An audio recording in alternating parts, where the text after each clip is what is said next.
Okay, welcome everybody to the CrySP speaker series on privacy.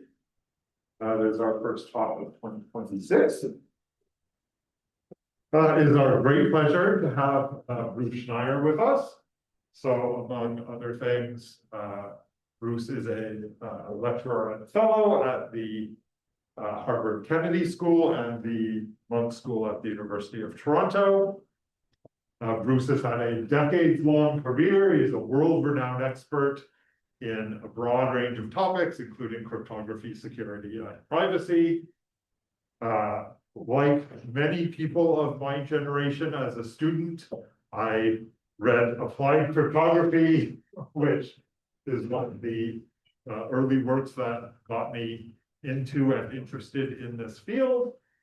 And Bruce has since written, I think, 14 books and is a New York Times bestselling author. And his website, Schneier on Security, is one of the main sources for security and privacy and cryptography news on the internet. So let's welcome Bruce Schneier.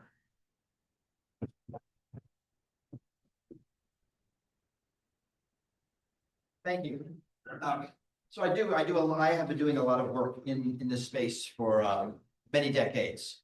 And in general, I always think of myself as kind of a meta person, really trying to figure out sort of what the meta processes around the things we talk about. So I haven't really done proper cryptography quite a while. That's really why I teach at a public policy school. I mean, what I say is I teach cryptography to students who deliberately did not take math as undergraduates. And I think that's an important thing to do. And we are constantly having to create tech policy. And if our policymakers don't understand tech, we get lousy policy. And similarly, if our techies don't understand policy, we actually get lousy tech. I think it's real important to bridge between those two cultures, which use different languages, have different ways of thinking, different things they're optimizing for. So, I mean, that's a lot of what I write about. I just wrote a book on AI and democracy that is largely optimistic, that doesn't look at deep fake, the most boring part of AI and democracy, but looks at how having artificial people will change democratic systems. And I'm thinking a lot about AI security, AI and trust. I've thinking a lot about trust for about a decade and a half. And so this is a talk which is still in draft, and it's going to, I guess, premiere, right? We're now in the previews. It'll premiere at the RSA conference, which is the big conference in the field of cybersecurity. San Francisco, it's spring. Pretty much everyone is there.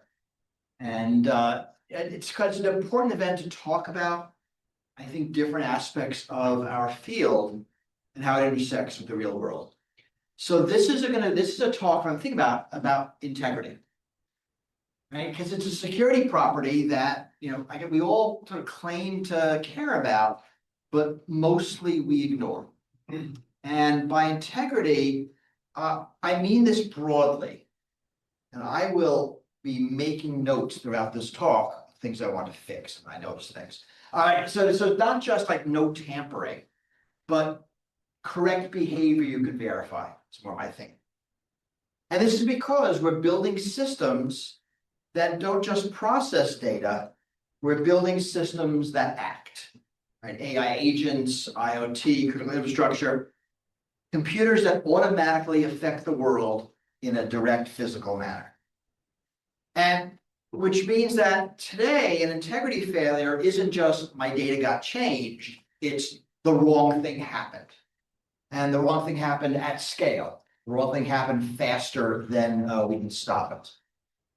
So in this world, security becomes less about secrets and more about correctness.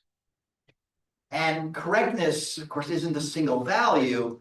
I think of it as kind of as an envelope: constraints, invariance, acceptable risk. And then integrity is how you keep a system inside that envelope and proves that it stayed there. All right, so let's start with an incident that, depending on your definition, either was or was not a cybersecurity failure. July 2024, faulty software update from CrowdStrike took down Windows systems around the world. So Microsoft estimated about 8.5 million Windows devices were affected. So less than 1% of devices globally, but the impact was enormous. And airports, hospitals, call centers, banking. I was stranded in Detroit overnight, a complete mess. And so was this a cyber incident? Well, it may be, right? It depends on your definition. There was no malicious actor. This was a bad update pushed through a highly trusted channel. But I think it was definitely a security failure. Specifically, it was an integrity failure. Because security isn't just about stopping attackers, it's about preventing things that cause systems to fail. And I think integrity failures that cause widespread harm are security events, regardless of intent. So I claim we are entering the age of integrity. And because the computers increasingly have write access to the world. Now, if you've taken a basic cybersecurity class, you've learned the CIA Triad. I teach it to policy students. Confidentiality, integrity, availability. 3 properties we are supposed to provide. And we have decades of security thinking around confidentiality and availability. And I think we have mature playbooks for both, even though we're really far from done. But I see integrity as kind of the neglected middle child. NIST defines it very narrowly, guarding against improper information modification or destruction. And it explicitly includes authenticity and non-repudiation. I think broader definitions add preventing unauthorized and undetected modification of information, both deliberate attacks and corruption. But I don't think that's broad enough for what we're building. Hang on, I want to sort of change one thing. So in practice, I think integrity is also accuracy. Is the output correct? Completeness. Is anything relevant missing? Consistency. Does meaning drift as data moves about, both time and space? Freshness.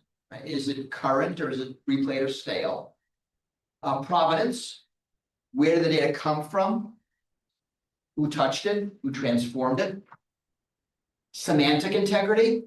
Did the meaning change as data moved across formats, models, organizations?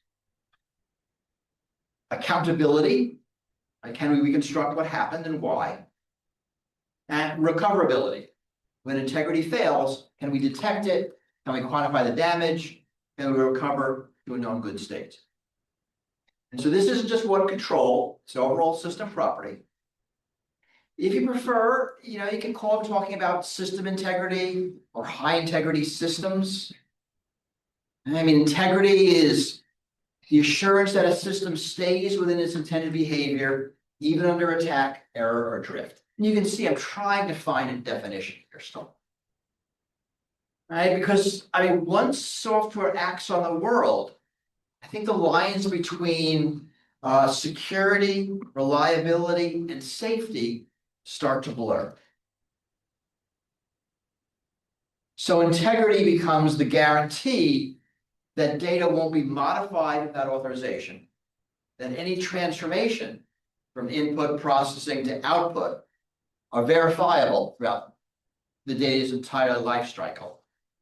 Or, and I kind of like this way of thinking about it, integrity turns information into evidence.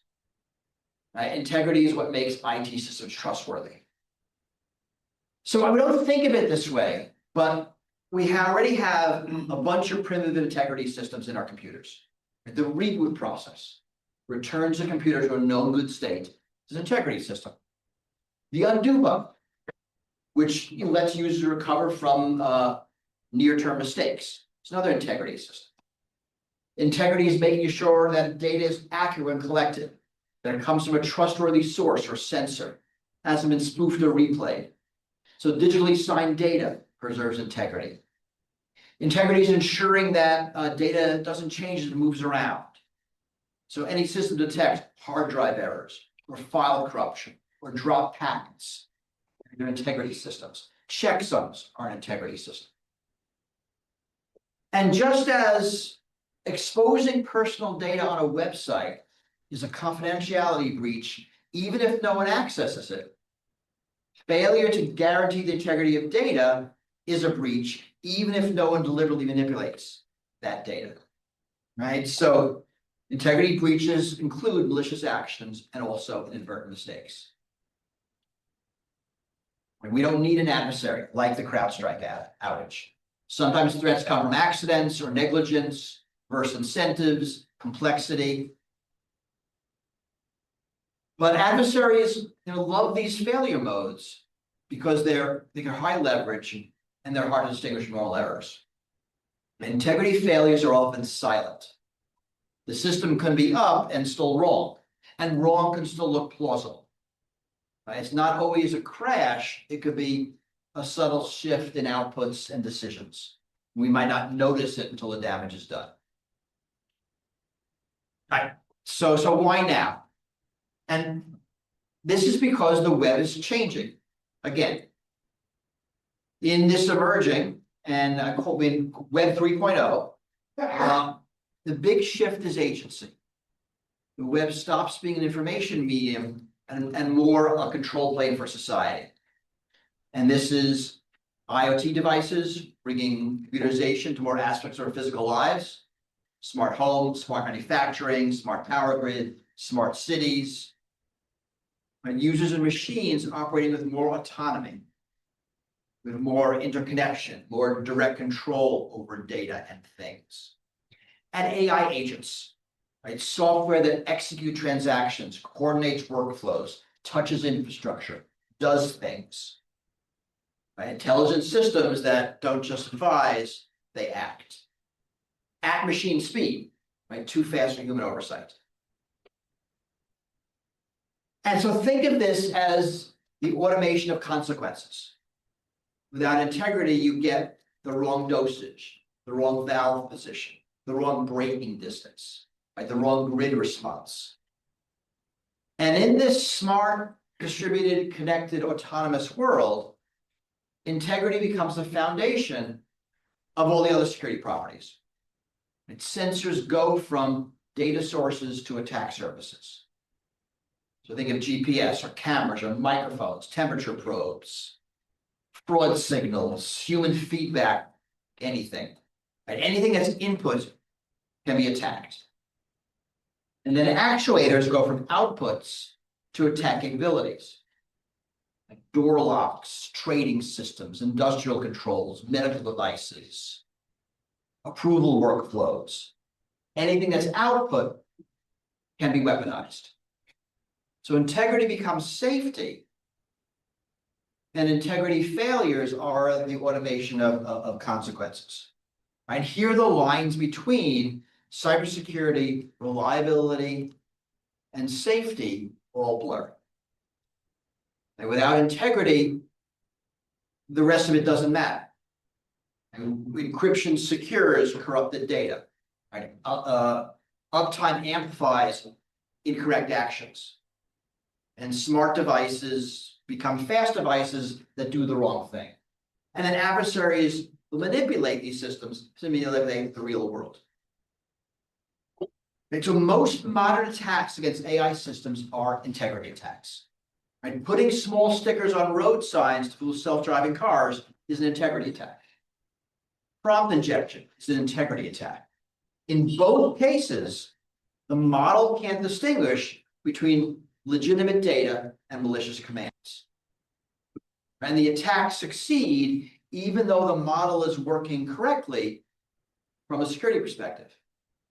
So manipulation of the training data, the model, the input, the output, the feedback are all integrity attacks. And integrity is going to be really important in personal AIs. It's hard to imagine personal digital assistant without strong integrity protections. Because it's going to act on your behalf, answering messages, scheduling meetings, buying things, controlling your home.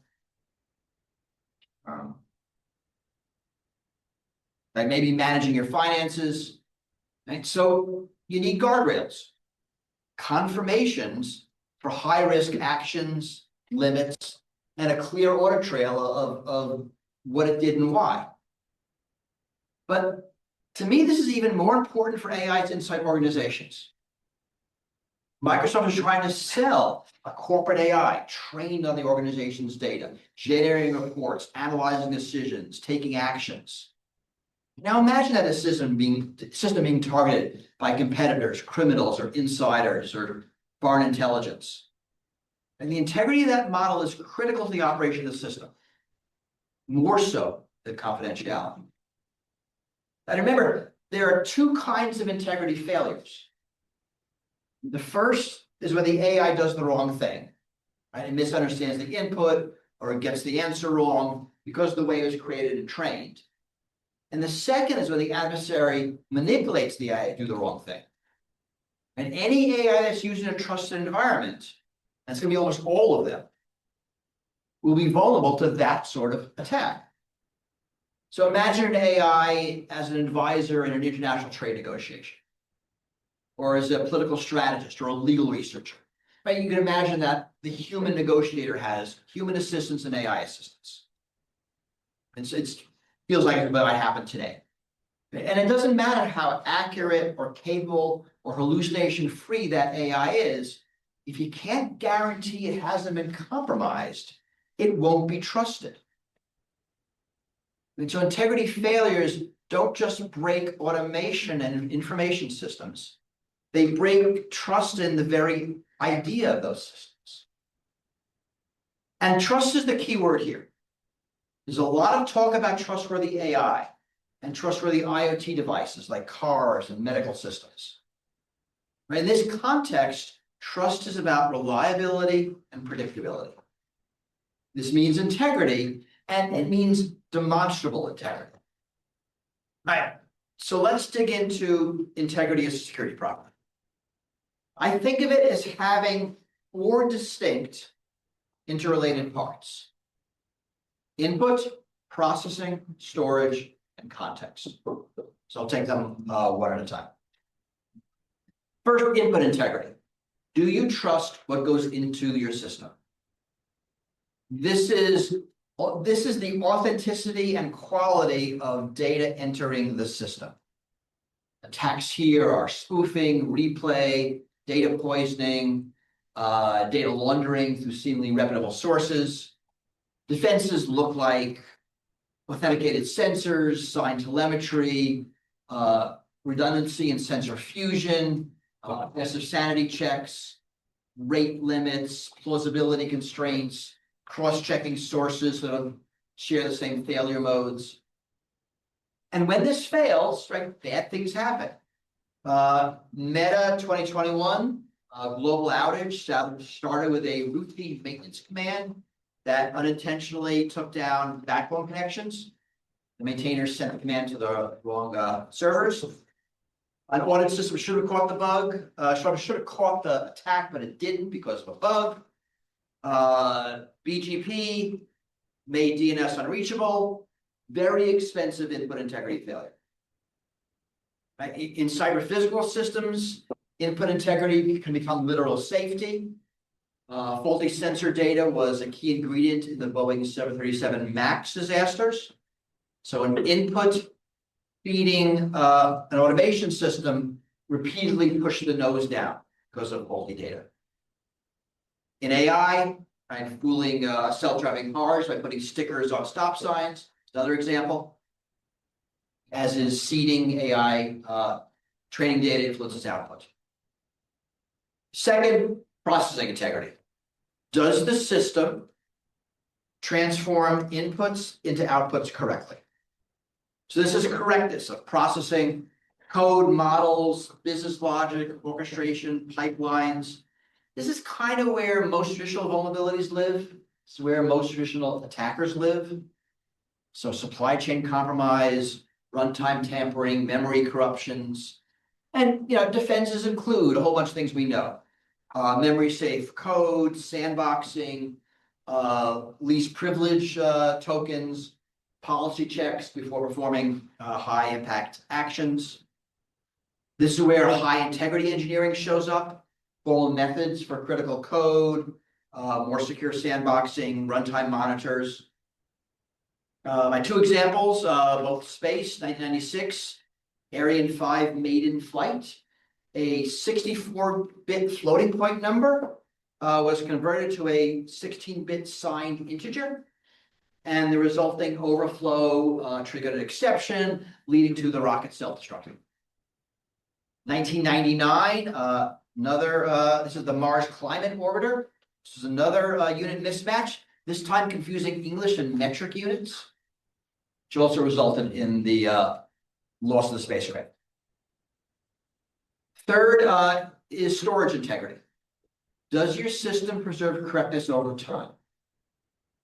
Controls include immutable logs, signed configurations, append-only audit trails, version model registries with provenance.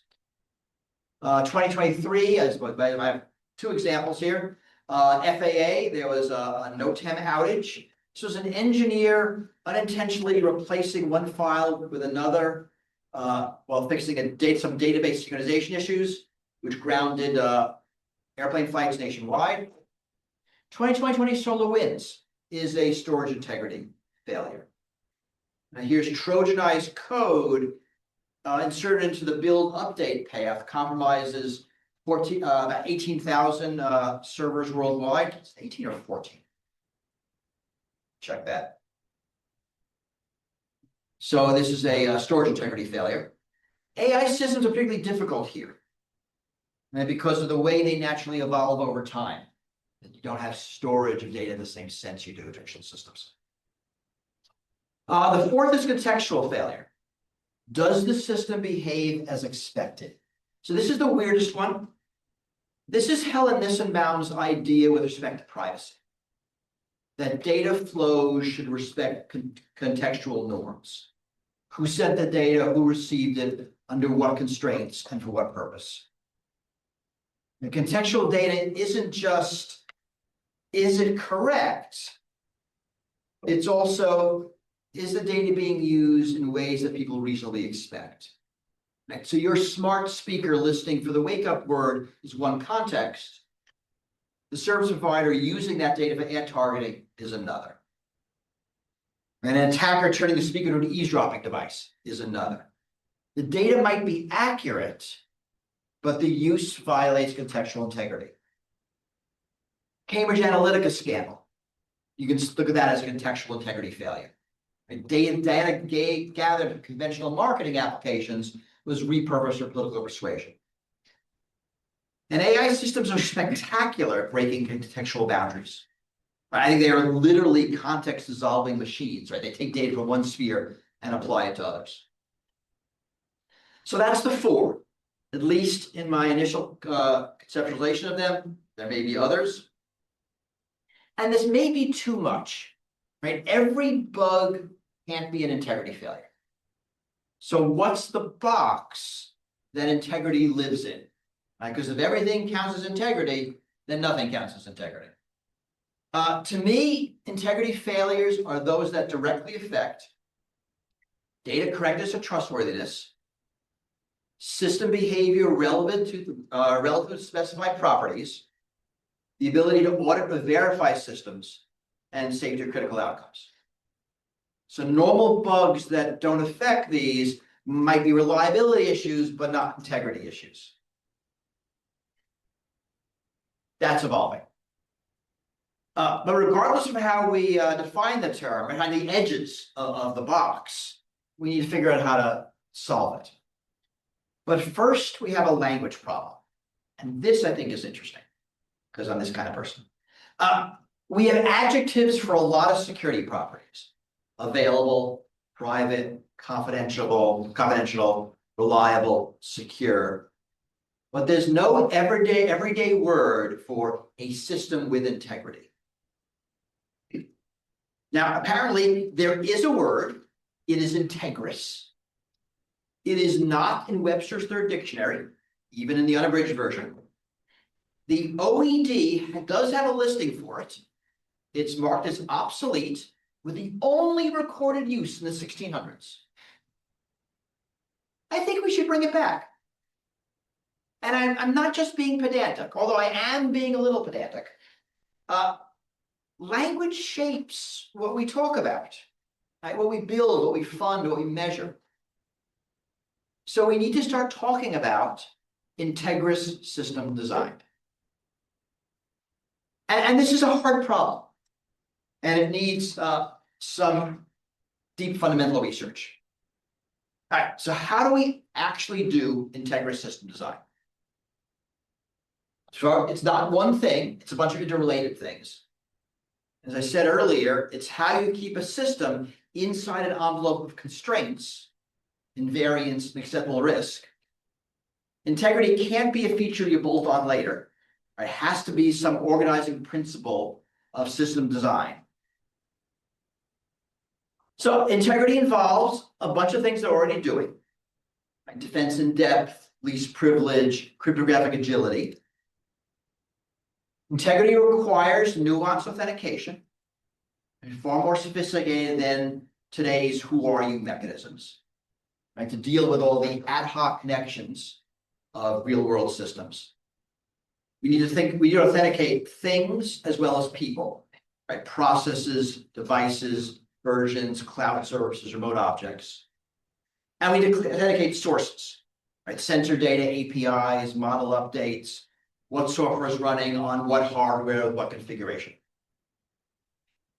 Integrity requires granular access control.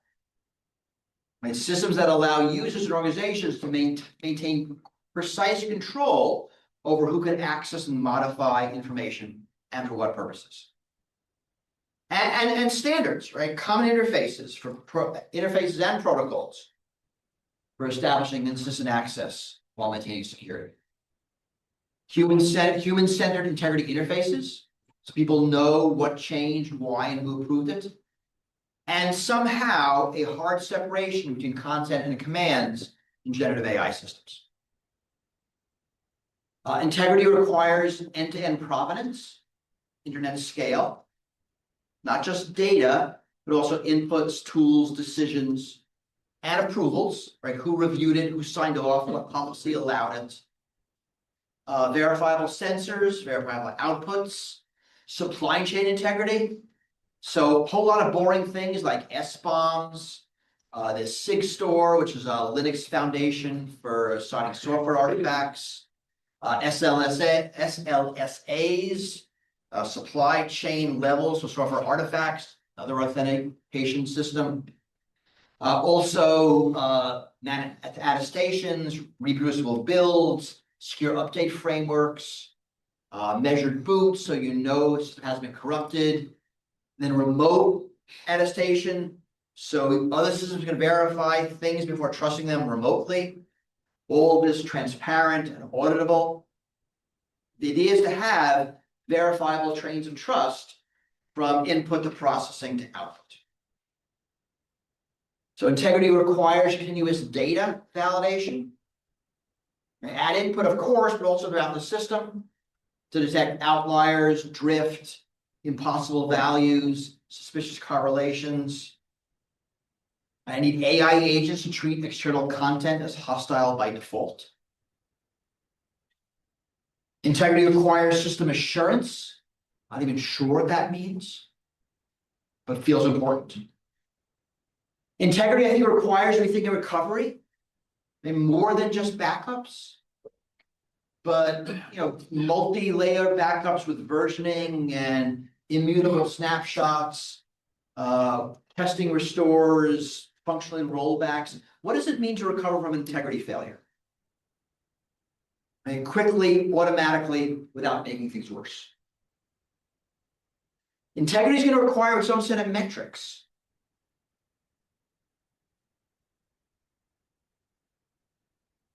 Ways to define, measure, and test the integrity of a process. What are integrity service level objectives? What is a mean time to detect an integrity failure? So I need integrity verification systems and integrity breach detection systems, whatever those are. And finally, integrity requires governance and certification. Because none of this happens without accountability. So audits, liability, regulation, incentives matter a lot here. And this is where we get context integrity defenses. That's going to be some kind of regulatory system. So 2014, I guess just over a decade ago, Tim Berners-Lee wrote a Magna Carta for the web. He's writing this in the wake of Edward Snowden. And it's an explicit call for a trustworthy internet, broadly defined, a distributed trustworthy internet, where people and organizations have control over their own data. And he built a set of protocols for distributed data ownership called SOLID. And they provide for a common system of confidentiality, integrity, and availability in a distributed fashion. They're really well suited for giving AI agents access to personal data, and all the computers, the devices, and services in our lives. And this feels something like this, I think, is essential for integrous AI agents. But more generally, he's talking about governance. Regulation is how we maintain integrity in our shared spaces. If no one is in charge of something, no one's responsible in some real way, you get pollution, you get fraud, you get disinformation. And the sort of distributed governance that systems like SOLID allows feels like something we should design for. Right? No one is more invested in the integrity of your data, your systems, than you, especially if you want a personal AI to use that data to control those systems for your benefit. So that's my research agenda. This is all still evolving. I mean, there are certainly aspects of integrity that we haven't fully thought through yet. I think we're not going to notice until sort of deep into the research. But I think this is the decade we're going to do it. You know, we need to make integrity an architectural requirement, right? Not a patch. It needs to be built into the foundation of what we do. Try to think of the way that HTTPS went from banking luxury to like baseline expectation. And you know, we need to treat integrity as a life cycle property. Figure out how to extend it to unreliable parts of the system and how to make it practical in resource-constrained environments. So step back for a minute and think about this in terms of the evolution of the internet. So Web 1.0, 1990s, early 2000s, was all about availability. Individuals or organizations rushed to digitize their content, and that created the vast repository of human knowledge we know today. Making information available overshadowed all other concerns. Web 2.0, right, read, write web, from like mid-2000s today, emphasizes confidentiality. Right? Your private data is out there and needs to remain private. So online banking, e-commerce, social media, anywhere you're an active participant. Confidentiality is paramount, and we've built a lot of machinery for it. Web 3.0 is the distributed, decentralized, intelligent web of tomorrow. Peer-to-peer social networking, distributed data ownership and storage, Internet of Things, AI agents. All of these require verifiable, trustworthy data and computation integrity. There is no real-time car-to-car communication without integrity. There is no drone coordination or smart power grid or reliable mesh networking, and there are no useful AI agents. Now, I see integrity as the key security problem for the next 10 years. So in another context, I talked about this as a researcher question that rivals the internet itself. So back in the 1960s, the internet was created to answer this question. Can we create a reliable network out of unreliable parts in an unreliable world? That was fundamentally an availability question. About 10 years ago, I asked a similar question. Can we build a secure network out of insecure parts in an insecure world? And I meant that as a confidentiality question. That was in the middle of the Snowden years. Now I want to ask this about integrity. Can we build an integrous system out of non-integrous parts in a non-integrous world? So the answer isn't obviously yes, but it's not obviously no either. And to me, that's the real research question. All right, so I'm sort of end with, I guess, the simplest version. Confidentiality is about secrets, availability is about uptime, and integrity is about correctness. Right? Secrets ensure privacy, uptime enables service, correctness enables trust. Actually, all three enable trust. But in a world of AI agents, IoT, and autonomous systems, correctness becomes paramount. Because encrypting data, right, encrypting corrupted data just, locks in errors, and highly available misinformation isn't any good at all. So these are the questions I want to leave you with. Where can a system be corrupted? And how do we know if it is? And equally important, what will we do when it is? And who's accountable for it? So that's integrity, that's trust. I think that's the Triad. Thank you.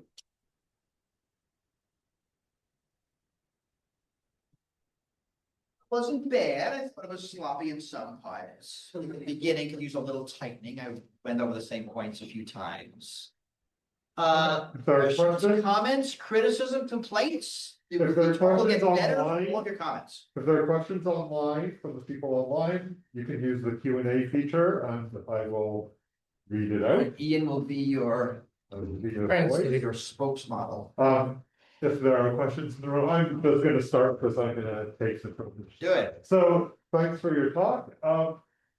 So you talked about the input integrity, the processing integrity, the output integrity. And the processing integrity is what I want to dive in a bit more on here. So you're talking about AI and systems. So let's say you have some black box LLM.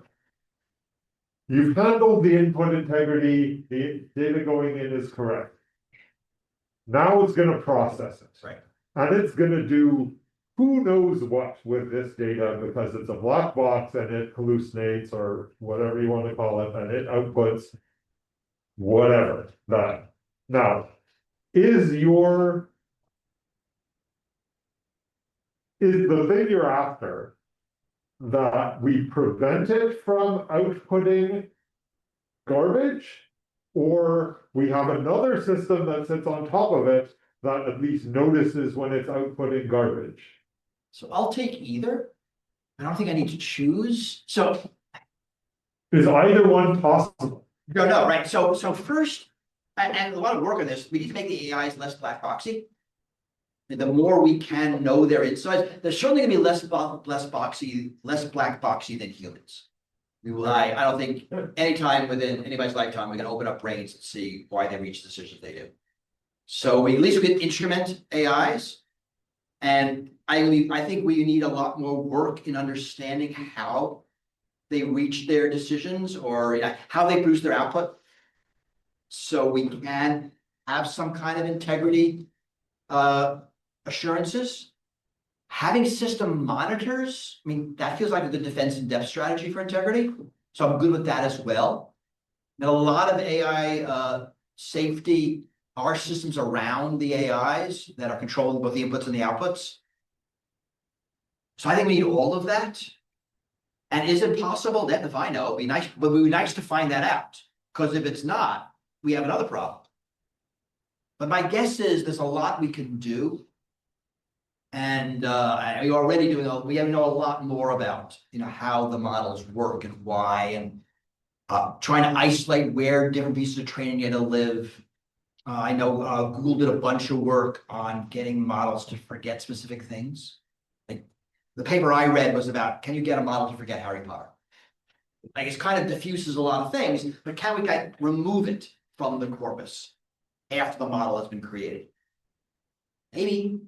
That'd be cool. And if we can figure out isolating where different types of processing are happening, We could do a lot more. I think there's a lot of research here. I don't think they're black boxes.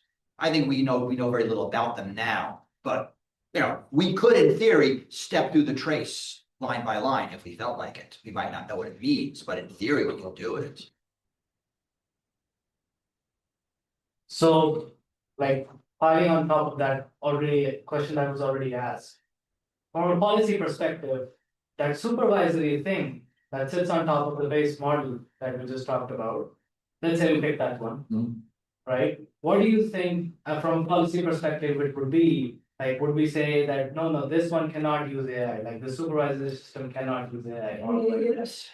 You don't know. So the bunch of people are thinking about, in general, when I wear my policy hat, I want policy to talk about outcomes and ignore how. The policy is your smokestack can't pollute. And I don't care if you shut it down or if you buy scrubbers, or you whatever you choose to, however you solve it your way. I just care about the result. And to me, that spurs innovation. Because if I don't specify how, then suddenly there's a market in how. Lots of people try to figure it out. And in this particular case, do you think the policy will come first or the solution or possible research? It's not, well, not in the US, policy will not come because, right? Even before Trump, the US government is from Trump, right, is not going to be able to use that. Policy comes out of Europe. Right? Yes, EU produces policy that they are the regulatory superpower on the planet, and they will produce policy. It was a good EU AI Act I'm pretty happy with. It's not perfect, but at least they're freaking trying. And there they look at the application. What is it a critical application? Is it running something that doesn't matter, or is it running a car or a medical system or something that does matter? And they're concerned about correctness as an output. They don't care how. I think regulation is also hard because you've got the applications and you've got the core models. You can't just regulate at the end because the people in the beginning are the ones that have to do the work. You have to regulate in both places. I think this is going to be hard. Government tends not to move at computer speeds, and this is going to be worse. Why I ask this question is because usually what we have seen with software is that something bad happens, and then we start moving. And that is, So not just software, that's humanity. Right? We are terrible at proactive. Right. Especially in a, free market, everything that is not expressly forbidden is permissible world. Now, Europe's a little bit different than that, but certainly the US is a sort of a radically everything is permissible, less specifically prohibited. And their regulation is always chasing capability. I think this is a bigger problem. The problem of agile in regulatory design to match agile in software design would be neat. But that's bigger than this. Cami, I think I ignored you in your. Well, I'm gonna alternate to online questions. All right. So we'll go to Cami next. So a question from online. Before we had AI agents, humans had servants and minions. To what extent can the systems they developed to ensure integrity transfer to this new world? So I write about that, and I think it's a really good point. And I'll bring it up when people talk about AIs making mistakes. Right? Humans make mistakes all the freaking time. And we have thousands of years of security systems that deal with human mistakes, like double entry bookkeeping, checklists of surgical implements that were used in an operation to make sure none were left in the body, copy editors, audits, right? These are all systems that deal with human mistakes.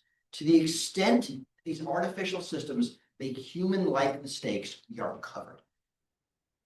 Problems come when they make different sorts of mistakes. Right? The AI gets all the financial transactions correct, but forgets what money is. Kind of wacky mistakes that humans would never make. And humans make mistakes that tend to be, think of it sort of at the edges of our knowledge space. And those mistakes are often accompanied by expressions of ignorance. AIs tend to make mistakes that are more evenly diffused through the knowledge space. So so half and half, a bunch of times our existing systems will work. A bunch of times we're going to need new systems because of the different ways AI makes mistakes. I think it's a really good way of thinking about it. Whenever I think about AI in an application, always think compared to what? Because often the human systems are terrible. I mean, AIs make biased judging decisions. God, have you ever met a human judge? I mean, they're like crazy biased. So, I mean, would the AI be better? Probably. Will it be perfect? No. But I'm looking for better. And sometimes better isn't necessarily more quality. Like I believe I am way better at detecting spam emails than any one of those AI spam detection systems. But I am not going to check 2 million emails per second. I'm just not. So even if the system's lousy, it's better than the human because of its speed. So it's complicated. All right, Cami, you're on. I was going to bring up this point of we're making an assumption in integrity that we know who it is that's actually expressing the action or doing the action. There's kind of this long running fiction in computer science that one user, one account. But the heck, one user, one account. Smart speakers are a simple example of who knows who's talking to that thing. And we're starting to see more of this coming with AI. But even if we don't get into the AI mess, there's also things like Wikipedia. Piece of data pulled off of Wikipedia does not have one author. And then if we move to things like shared computers and families, things like that. And so it's an interesting question that when we talk about integrity and we talk about data source, how are we going to be kind of tying this back? What is the end point? Like, is the end point the person who types something into the keyboard? Is the end point the person who sent this thing to that person? Right. Like, how do we chase this back and kind of what's the ideal termination point? Excellent question. I'm not here with the answer.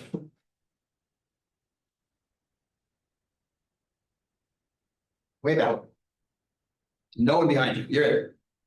I think about whether there is a trade-off between integrity and privacy, and if there is such a fundamental trade-off, how would you put such policies to people already like worry about their privacy being there? So I don't know, right? I mean, so there are some. I mean, there have been availability privacy trade-offs. So there likely are. Yeah, and I'm not the one to decide where the trade-off is. I mean, in good system design, we lay out the trade-offs and have the people who have to live with the consequences make the decision. I suppose we would have people who have the most money make the decision in the US. But yeah, I think that's a good thing. I haven't thought about that. It's good to add. But you're right, there will be trade-offs. I mean, it's going to depend, right? If it's a driverless car, like not crashing feels like the most important thing. And I would see this in when I would talk about this in when secure when two-factor would go was new and it would go down in commerce systems. I remember Amazon, they would just take your money anyway. Because availability is most important. They're making money off of this, and then the fraud, they'll eat the fraud to keep you from shopping somewhere else. Like way different if you're, I don't know, a law firm. And you lose the privacy of your network. You probably shut the network down. Even if it means attorneys can't do work for 6 hours. That's way better than the lawsuits that are a result if you expose your client data. So I mean, I haven't thought about the trade-offs. That's an interesting thing about. Just building on that, if I can jump in, just like we have privacy enhancing technologies to reduce the need for a trade-off between privacy and whatever. So is there like a deep research area of integrity enhancing technology? I think so, and you should start. Right, the IET conference. I think that'll be awesome. All right, let's go back to the online. I want to ask online. Should we prototype integrity in human systems? I'm thinking about the current state of politics. I am too, way more than I want to be. I do think about integrity of human systems. Politics is a terrible example, right? Because it's sort of by definition a system that breaks all sorts of rules. But I do think about integrity systems that are in our human systems. And I certainly always go there first when I'm looking for things that work in computer systems, or at least for analogies to explain to people. So yeah, I think it's worth thinking about. That's good, good to list a bunch of human integrity preserving systems, that would be a good exercise. I'll take suggestions in email. I think there is like a little paradox when you say integrous AI, because to define integrity or to define like correct behavior, if you can fully define correct behavior, then you don't need AI. You can write like a normal program to do that correct behavior. If you need AI, then by definition, you should not be able to define correct behavior. So like how I'm not sure that's true. I think lots of people are using AI search, even though they know what correct behavior looks like. And it's correct. How sloppy can I be in correctness? I mean, in the normal parlance, I mean, there's correct when you walk into a math class, way different than correct when you walk into a history class. I mean, those two different disciplines in the same school have different definitions of correctness. I'm not sure. I mean, I get from you were in CS and correct is more mathy than history, but in the real world, the correct causes of the XVY war is not as well defined. Don't know. Right? But I think the real world's fuzzier than that. But maybe, right? We have to do these things without formalism. I mean, just like we do confidentiality without formalism most of the time. We have formalism we could use sometimes, but it's often like just too onerous. We don't. So don't know. I'm less concerned with the sort of the rigid formal methodologies than I am with something that like works out in the real world most of the time. But it's sloppy. And there. Sorry. So not apologize for a question. I wanna build on top of that. So Butler Langston has this notion of two types of computing, right? So he says there's one type of computing where I have to get the answer exactly correct. For example, an accounting system. Mhm. And then there's another class of computing He's never met a real accountant. it's a problem when an accountant can solve, not a mathematician, right? So there's this other class of problems where you basically can have a certain source of error. See, web search is this example. Right. So if you don't return 10% of the results, nobody cares. Right? So in some sense, one could argue we are actually much more moving from a world where we had integrity, like the exact computation, to a world where we no longer have integrity because we're now relying on AI. And that also raises for me the question differently than like confidentiality. Is this integrity problem? Because if I see different types of integrity attacks, if people ask me about, hey, can you do something about the AI doing this and this and this? Then sometimes I say, yes, I can, because I see this as a security problem. And sometimes I say like, hey, no, you gotta go across the aisle to the AI researcher. This is just the AI hallucinating, right? So is there a boundary between those things? Right, so the issue question. So I mean, a lot of systems where there's no right answer, but there's a right outcome. I mean, so I mean, you go to 7 different doctors. You might get 7 different exact, different flavors of the answer. What's wrong and what you should do about it. They're all within some envelope of correctness, and none of them will kill you. So, right, it's less like accounting and more like a web search, but I still know what incorrect looks like. If it's a self-driving car, there are going to be 1,000 ways to get through the intersection safely, but I want to get through the intersection safely. So don't know. There's something like search or like a sloppy sort where good enough is good enough. I read so last night, this is in the US, some regulatory body is producing safety regulation drafts by AI. And there's a whole lot of, oh my God, what the fuck are you doing? That's crazy. I mean, whether it's crazy depends on the human process that comes after it. And, if it is just a draft that goes through a complex human process of review and approval, then having an AI to do something fast might be an improvement. Because the hard step is always from like blank paper to something. Once you got something, you can fix it. But if it is, AI is producing a regulation that becomes law, that's bad because errors promulgate into the real world at bad speeds and do bad things. Yeah, I need integrity in those fuzzy systems.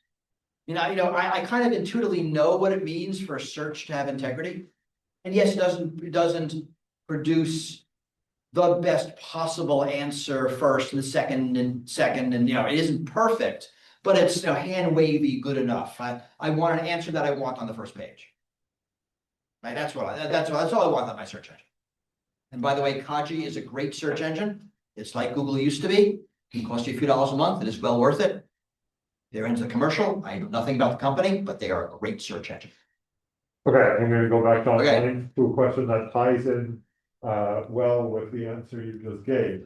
So often the output of AI is fed into existing integrity structures that evolved to handle human mistakes. Yes, that's Like pull request reviews, like you were talking about with the safety standards. Since AI can produce large amounts of output, this could put strain on those integrity systems. And eventually lead to a desire to replace them with AI as well. So how should we think about or respond to this type of system evolution? So I have an essay on that very topic being edited right now by the conversation. This is hard. I mean, I think of it as the AI arms races. And so I started the article off with a science fiction magazine called Clark's World, which in 2023 stopped accepting submissions because they were getting too many AI generated submissions. And the human process of review was overwhelmed by this. This is everywhere, right? Employers are getting too many resumes because they're AI generated. Letters to the editor, to newspaper columns. I was in Washington, D.C. talking to congressional staffers. They are getting too many letters from constituents because they're being written by AI. And they are all either forced to academic journals. I mean, we just go on and on. Everyone's being forced to either shut down the input system because it's being overwhelmed, or find an AI tool to triage the input system, which has another set of problems. I think this is really hard, and the answer will be different for each individual situation. There's going to be no single answer. I can imagine going to a world in hiring where the only people who get job interviews are people who are personally known by existing employees, which is like a freaking disaster for diversity. It's like that's how we ended up in the bad space we were for decades. We got out of it by making sure we cast a wide net to get people to apply for jobs. But if you can't trust that the person who's applying is the person you're getting. And if you know this, there's now AI you can buy. I shouldn't tell this to students. You can buy an AI system that sits in your computer, monitors the audio in a Zoom call, and overlaying on the screen suggests responses for you. You can fill in job interviews, you can fill in oral exams, you can fill in a whole lot of situations. That's an enormous trust problem. And we thought remote live assessment worked, and it no longer does. So how do we deal with that?